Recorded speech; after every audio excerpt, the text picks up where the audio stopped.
My sense of Pax Americana and the Sino-Japanese relationship is that it's facing the sort of dilemma that aging empires very often do, which is that you have an empire and you have colonial peoples, and the question comes up, when should the colonial people be able or allowed to rule themselves?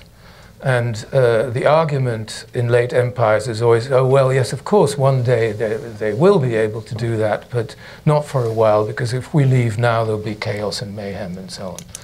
And the problem with that is, of course, that as long as the empire exists, they won't be ready to rule themselves. And the only way that they will be ready eventually is for the empire to cease. But you do often get chaos and mayhem as a result. So it's a dilemma to which there is no very good solution.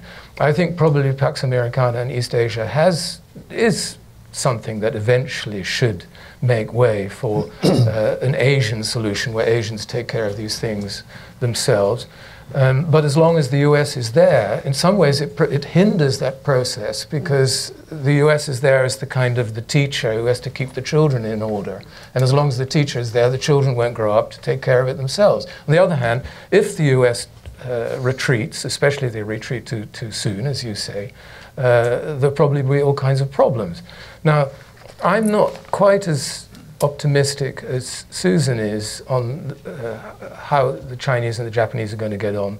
And I'm not sure reassurances and talking to them and telling them that they should be adult about these things and get on and so on is really going to do the trick, because there is a real problem there, which is that Japan is a democracy with its flaws, like most democracies. It is an open society, and China manifestly is not. And so Japan would be faced with the problem that inevitably they will be dominated by a power that's deeply unsympathetic to their interests and to an open society.